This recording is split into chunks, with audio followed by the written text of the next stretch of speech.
Olá, eu sou Letícia Serve e está começando o novo Sintonizou, o podcast escolhido por você.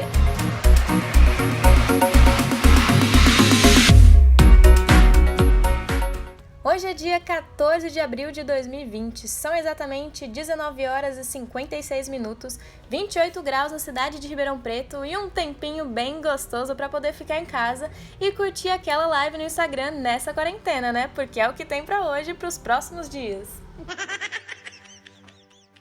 O podcast de hoje dará início à nossa tríade sobre saúde e alimentação no isolamento, ou seja, ainda teremos outros 2 episódios sobre esse mesmo tema que você pode conferir aqui mesmo na nossa plataforma digital.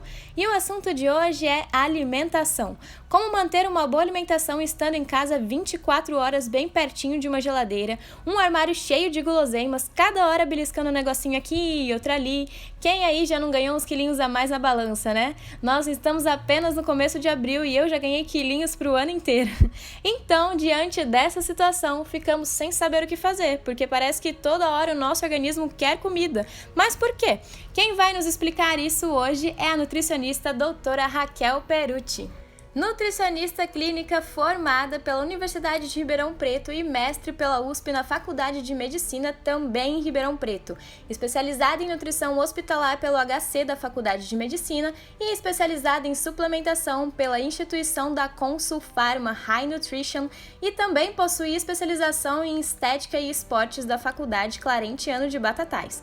Com foco em emagrecimento, esporte, bariátrica, idosos, diabetes, problemas metabólicos, filoterapia, gestante e suplementação, publicações em revistas científicas sobre massa muscular, ainda é associada da instituição Círculo Operário, onde desenvolve projetos de nutrição.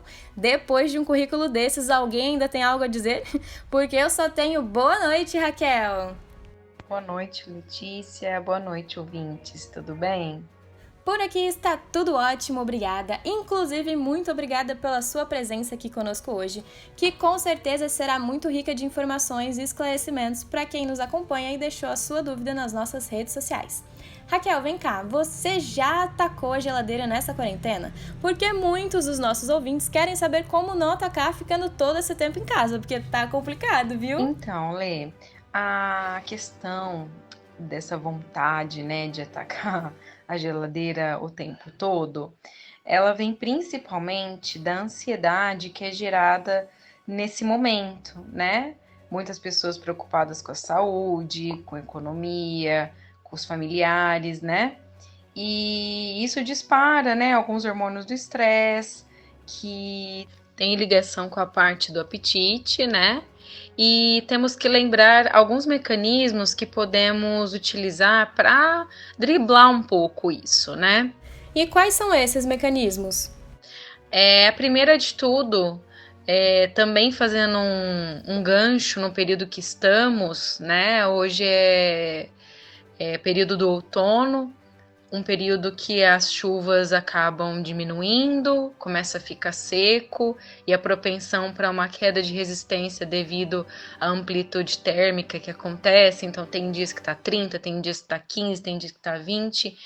Uma coisa que vai ajudar muito, tanto na ansiedade pela parte do apetite, quanto até na imunidade, mas principalmente contribuindo para a questão, né, do apetite, é a hidratação. Então, beber muita água é o primeiro mecanismo que a gente pode colocar aí na nossa rotina. Sim, a gente vem ouvindo bastante desde que a gente se entende por gente que é muito importante beber água mesmo, mas qual é a quantidade necessária, assim, ideal para a gente beber por dia? A quantidade de água necessária é individual para cada um, né? Então, o pai é diferente da mãe, que é diferente do filho, que é diferente do marido, que é diferente da esposa, né? Dos netos. Então, cada um tem uma quantidade de água. E quanto maior o indivíduo, maior essa necessidade. Então, indivíduos obesos necessitam de mais hidratação pelo volume corporal.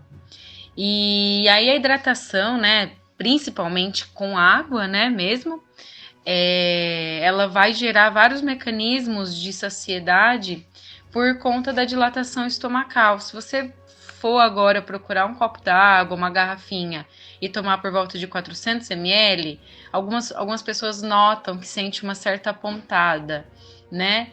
E na maioria das vezes a questão do apetite ela fica muito mais controlada, porque o volume está todo tomado por líquidos, né?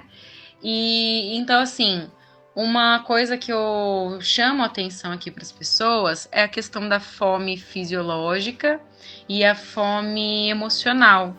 Então, como eu estava falando antes, né, a questão da ansiedade nesse período de preocupações, né, faz muito dessa fome ser emocional.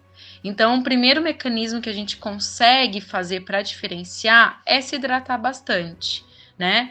Porque aí o volume, né, estomacal vai estar preenchido com líquidos e a gente vai ter um tempinho para pensar melhor se isso é uma fome fisiológica ou uma fome emocional.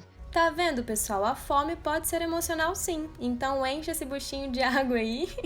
E, doutora Raquel, como é que a gente consegue saber se a fome que a gente está sentindo agora é emocional por conta do momento que a gente está passando ou se é algo que o organismo precisa mesmo? Como é que a gente diferencia essa fome? O primeiro mecanismo que a gente pode fazer para diferenciar é prestar mais atenção na nossa hidratação, né? Lógico que outras coisas que podemos prestar atenção é se durante o dia estamos consumindo alimentos ricos em nutrientes. Então, o reino vegetal, né? Folhas, frutas, legumes, leguminosas, né? Às vezes as pessoas passam o dia inteiro pensando só naquele doce, na pipoca, no pão, né? Mas será que a ingestão de outros alimentos que vão contribuir para a nossa imunidade está sendo observado? Ou o pensamento está só lá no junk food, né? Então, esse prestar atenção, né? Eu faço muito com meus pacientes. Eles relatam, né, a rotina e algumas das observações dentro da parte da consulta é chamar a atenção de se teve mesmo alimentos ricos em nutrientes numa quantidade adequada, né? Eu acho que se a gente parasse para pensar nos nutrientes que a gente está ingerindo, talvez isso preencha um pouco mais o nosso tempo, ao invés do pensar nos outros alimentos que não vão trazer tanto benefício para a gente. Apenas benefício emocional, né? Que muita gente recorre por conta da ansiedade desse período, mas assim, a questão do nutriente é que vai envolver a nossa imunidade para a gente ter um período aí com mais tranquilidade em relação ao enfrentamento das doenças, né? Bom, falamos aqui que é importante sim ingerirmos água de acordo com a nossa massa corpórea, mas o que o pessoal tá querendo ingerir mesmo não é isso não, viu, doutora? A pergunta que todo mundo quer saber é se é verdade ou se é um mito que o uso de bebidas alcoólicas ajuda a combater o coronavírus. E aí, é verdade ou é mito? A questão da bebida alcoólica é muito peculiar, porque algumas bebidas, né, até apresentam certos valores funcionais, que é o caso do vinho tinto, seco, né, na maioria das vezes, mas muita gente fala, vamos consumir bebida alcoólica, isso vai ajudar, e não é dessa maneira. Alguns produtos, né, como o cigarro, a própria bebida alcoólica, né, que trazem um certo prazer, eles também têm outros lados negativos, como, por exemplo, pessoas que consomem muito álcool costuma ter um certo problema em absorções de vitaminas. Então, quando a gente pega esse princípio, já é uma exclusão dessa frase, né? A bebida alcoólica vai ajudar. Não, né? Porque muita bebida alcoólica vai ocupar o lugar ali do seu corpo na metabolização de algumas vitaminas que estariam te auxiliando. Então, assim, se for com moderação, uma bebida que não tem tanto prejuízo, principalmente o vinho, né, que tem muitos estudos que já comentam sobre o benefício do vinho na parte cardiovascular, então para o coração, né, e alguns outros estudos que estão sendo relacionados, mas lembrando que é sempre com moderação. porque se consumido com muito excesso, isso vai acabar atrapalhando a metabolização das vitaminas, né? Principalmente as vitaminas do complexo B, e isso vai acabar atrapalhando nossa imunidade. Não vai ajudar em nada. Ah lá, cadê os meus amigos cachaceiros de plantão aqui? Vocês ouviram essa? Porque eu falo, viu, doutor? Eu sempre falo, só que ninguém me escuta. E pra você que caiu de gaiato no navio, nós estamos hoje começando a nossa tríade de episódios Saúde e Alimentação no Isolamento. E o primeiro episódio vem com o tema alimentação. Como manter uma alimentação saudável mesmo ficando em casa diante dessa pandemia. Hoje nós estamos com a nutricionista Raquel Perucci, que possui um leque extenso de experiência. Ela é nutricionista clínica formada pela Universidade de Ribeirão Preto, mestre pela USP na Faculdade de Medicina também em Ribeirão Preto e especializada em suplementação e ainda associada da instituição Círculo Operário.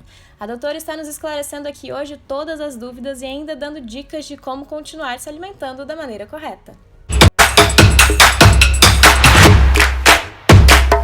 Continuando agora nossa entrevista, Raquel, o que devemos mudar na nossa dieta, já que a perda de calorias diárias é menor devido ao fato de que não praticamos mais tantas atividades assim externas? Bem, em relação à questão calórica, né, dos alimentos, lógico que o ideal é a pessoa procurar um profissional nesse momento. Cada um tem uma ingesta calórica, cada um tem uma quantidade de alimentos a colocar no dia, né? Por exemplo, um alimento comfort food muito procurado nessa época, eu vejo até pelos meus pacientes, é o pão. Então, um paciente normal às vezes pode consumir 2 pães por dia, dependendo da patologia, o outro tem que consumir apenas meia unidade, então isso varia de acordo com cada um. Porém, de um modo geral, temos 2 classes de alimentos que acabam trazendo mais caloria pra gente. Essa caloria a gente usaria gastando em energia, né, que é o carboidrato e as gorduras. Né? Então, se a gente conseguir prestar atenção e ao ingerir esses alimentos, né? Então, gorduras são alimentos como manteiga, alimentos integrais na parte do leite, né? Então, requeijão normal, um leite integral, que é um pouco mais gorduroso, alimentos fast food, como a pizza, né, que vai bastante queijo, vai embutidos, né, e os embutidos também de uma forma geral, tomar cuidado também com produtos sorvetes pesados, com cremes, né, chantilly, pastas de castanhas, que também, de uma forma geral, é um alimento que vai mais gordura, e a gente tem que tomar cuidado de não colocar uma generalização, porque existem gorduras e gorduras, né? Existem gorduras boas, só que mesmo as boas, né, a gente também tem que ter uma certa moderação, porque se a gente lê lá, a castanha do Pará, a amêndoa, ela faz bem para a saúde. Só que a gente não pode sair comendo 1 quilo, né, no nosso dia.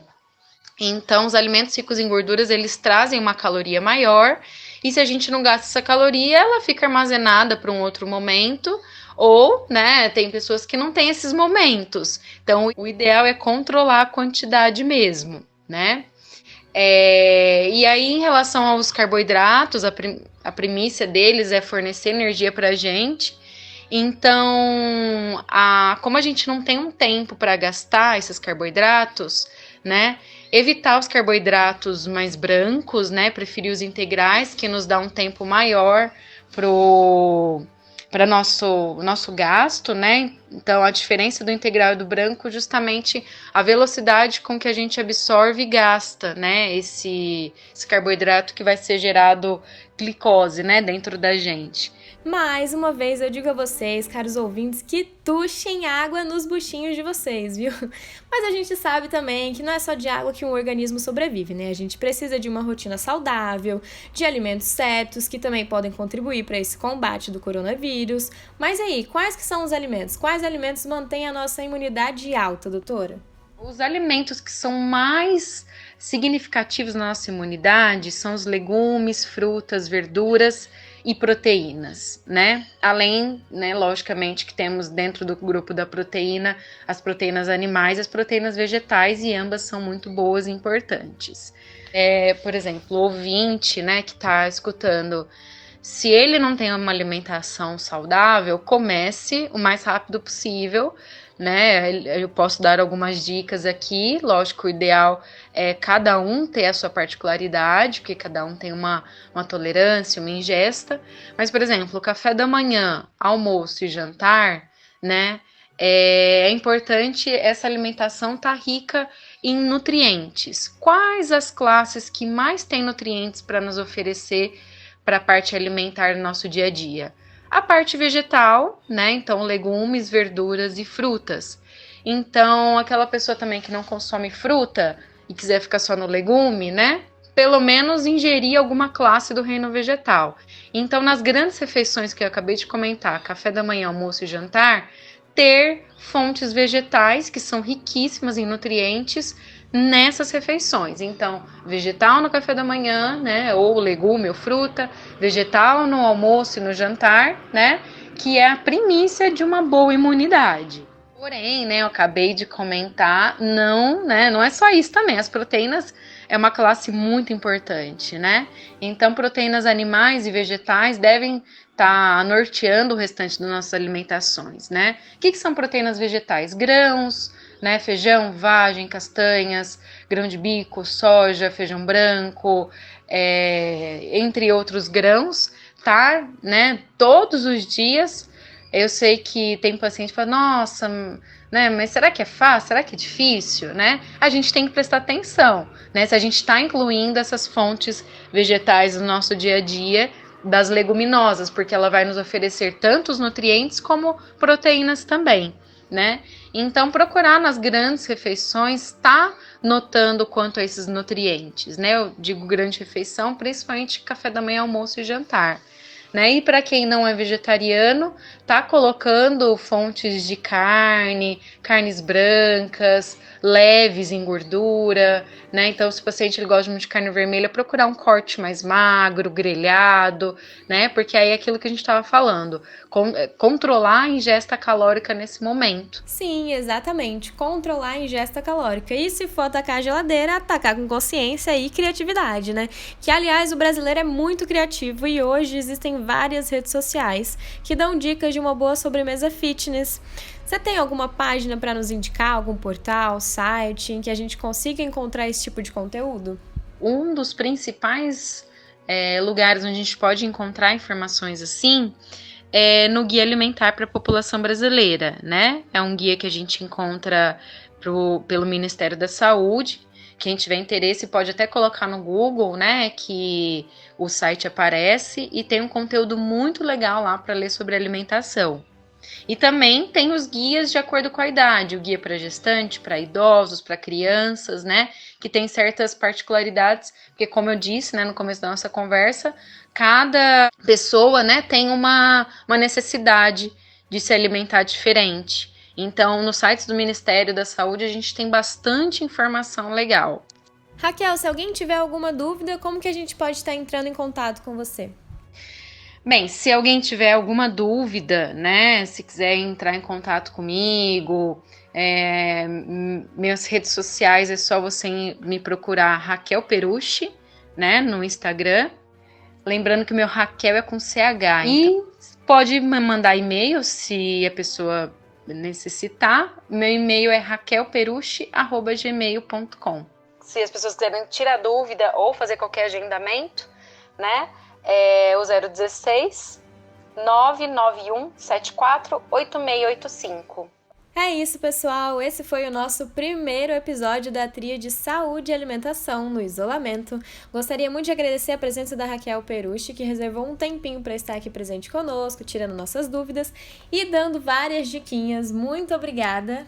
Obrigada a você pelo convite, Letícia. Fico feliz em ajudar.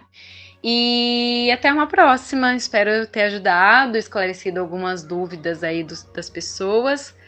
E a nossa missão como profissional de saúde que eu carrego é ajudar o máximo de pessoas a encontrar esse equilíbrio, né? Então, deixa aí um beijo, obrigada pelo convite. Fiquem em casa se possível, se cuidem e até o nosso próximo Sintonizando, o podcast escolhido por você.